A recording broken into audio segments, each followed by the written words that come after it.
I decided that I didn't want to have my face as the first thing people saw on Instagram, because it's getting really old and kind of destroying our Instagram page, having my face on it all the time. So I had to write big babies backwards, and that's why it looks like a 2-year-old wrote it.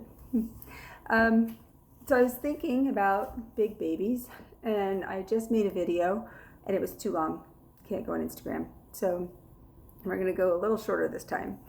I was thinking that there's a lot of concern in obstetrics about big babies, or babies being too big. And I think if I were to give you a short message, which evidently I need to, about that, I would tell you that the deciding factor about whether a baby is too big is whether it can get out or not, right? Not ahead of time. We can't decide that your pelvis is inadequate or your baby is too big ahead of labor. So labor is the proof of your pelvis.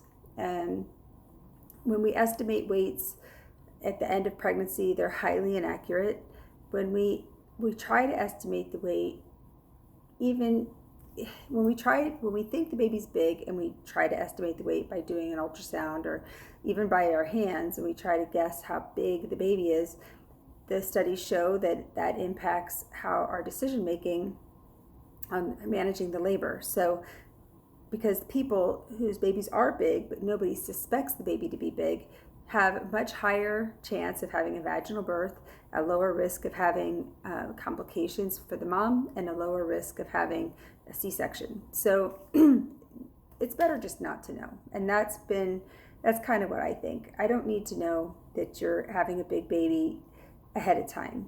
I caution people about their diet, that we want a nutrient-rich diet, not a calorie-rich diet.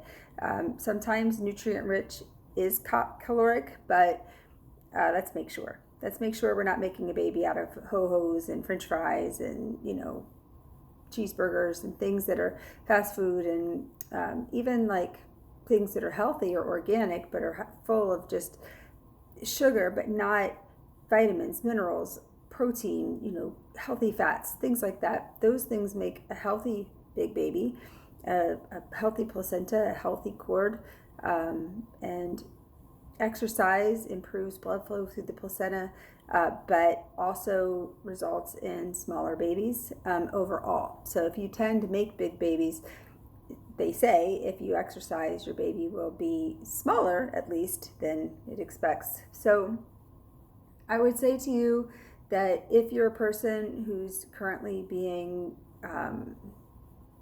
told that their baby is too large and that they need to be induced, just know that the American College of Obstetricians and Gynecologists does not recommend induction for babies who are suspected to be large, mostly because the estimations are almost always, they're often wrong.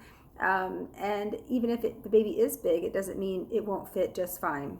I'm sure that plenty of people could comment on this video of having 9-pound babies for the first time and did just fine. I've caught many of them myself. So try to hang in there for spontaneous labor. If you're just getting pregnant now, eat well, eat great food, without a ton of concern about weight gain and baby size, because a really nutrition-filled diet will result in a healthy pregnancy, a healthy birth most of the time, and not an exceptionally large baby most of the time.